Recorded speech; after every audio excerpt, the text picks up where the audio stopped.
Welcome to easy for exam में आपका स्वागत है। आज हम लोग पढ़ेंगे नोमेनक्लेचर। नोमेनक्लेचर का मतलब होता है नामकरण, यानी हम कैसे केमिस्ट्री में नाम लिखने के लिए जानेंगे। अगर जिस तरह से हिंदी में नाम लिखाता है, जिस तरह से इंग्लिश में नाम लिखाता है, जिस तरह से कोई बच्चा कमेंट कर देता है कि मैथ में भी आपका हम नाम लिख देंगे, उसी तरह से आज आप लोग हम बताएंगे कि किसी भी व्यक्ति का नाम केमिस्ट्री में कैसे लिखा जाता है। एक अजनबी चीज़ है। तो नोमेनक्लेचर में हम लोग एक अंतर्राष्ट्रीय प्रणाली होता है जिसको आईपीएसी नेम के नाम से जानते हैं, जिसको आईपेक नाम के नाम से जानते हैं। तो यहाँ पे आईपीएसी का फुल फॉर्म हम लोग जानेंगे कि आई से होता है इंटरनेशनल, इंटरनेशनल का हिंदी होता है अंतर्राष्ट्रीय। यू से होता है यूनियन, यूनियन का मतलब होता है सन। प्योर का पी से होता है प्योर, ए से अप्लाइड और सी से होता है केमिस्ट्री। यानी आईपीएसी नाम को लिखने के लिए हमको 3 पॉइंट मुख्य रूप से हमको इसके बारे में पता होना चाहिए, तभी हम आईपीएसी नाम लिख सकते हैं। सबसे पहला पॉइंट है रूट वर्ड। रूट वर्ड क्या होता है? रूट वर्ड को हिंदी में हम लोग बोलते हैं मूल शब्द। क्या बोलते हैं? मूल शब्द बोलते हैं। मूल शब्द क्या होता है? जो इसका परिभाषा कहता है कि जो कार्बन की संख्या बतलाता है, जो कार्बन की संख्या को बतलाता है उसे मूल शब्द कहते हैं। उसे क्या कहते हैं? मूल शब्द कहते हैं। इसे अगर मान लीजिए कि कार्बन की संख्या 1 है, कार्बन की संख्या 1 है, इसका रूट वर्ड जो होगा ये होगा मीथ। इसको हम क्या पढ़ेंगे? मीथ पढ़ेंगे। अगर कार्बन की संख्या 2 हो तो इसको हम पढ़ेंगे 8। कार्बन की संख्या यदि 3 हो तो इसको हम पढ़ेंगे प्रो।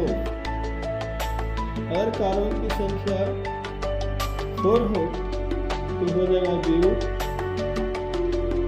5 कार्बन यदि हो तो इसको हम पढ़ेंगे पेन।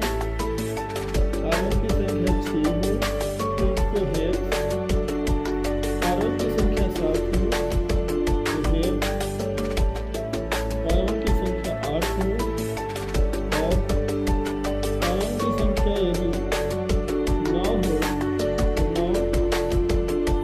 यदि कार्बन की संख्या 10 हो तो इसको हम लोग कहते हैं डेट। ये आगे हम आपको इसके बारे में बताएंगे कि कहाँ पे इसको यूज करना चाहिए। जैसे किसी भी हम तत्व का किसी भी यौगिक का नाम लिखते हैं तो उसको वहाँ पे इसका हम मेन रूप से प्रयोग करेंगे। अब दूसरा पॉइंट है फंक्शन ग्रुप। फंक्शन ग्रुप का हिंदी होता है क्रियाशील मूलक। यानी कहता है कि परमाणु या परमाणुओं का समूह, परमाणु या परमाणुओं का समूह जो हमें कार्बनिक यौगिक के बारे में बतलाता है उसे क्रियाशील मूलक कहते हैं। जैसे एग्जाम्पल में समझिएगा, मान लीजिए अल्कोहल है। अल्कोहल, तो अल्कोहल को हम कैसे जानेंगे कि अल्कोहल का क्रियाशील मूलक है? तो अल्कोहल है, कैसे जानेंगे कि अल्कोहल है? तो ये क्रियाशील मूलक जो है किसी भी यौगिक का पहचान करवाता है। जैसे अगर मान लीजिए कि किसी यौगिक में OH लगा रहा है, किसी यौगिक में OH लगा रहेगा तो उसको हम क्या कहेंगे? तो अल्कोहल है। तो OH क्या है? ये सिंगल बॉन्ड OH जो होता है वही क्रियाशील मूलक है। अगर किसी में COOH रहे तो कैसे जानेंगे? तो अगर COOH रहेगा इतना सब पकड़ लें क्या है? क्रियाशील मूलक है। किसका है? तो ये एसिड का है। किसका है? एसिड का है, यानी कार्बोनिक एसिड का है। अगर किसी में CO सिंगल बॉन्ड दोनों तरह रहे तो इसको हम कहेंगे कीटोन है। इस तरह से कि हम इसे क्या बोलते हैं? क्रियाशील मूलक बोलते हैं।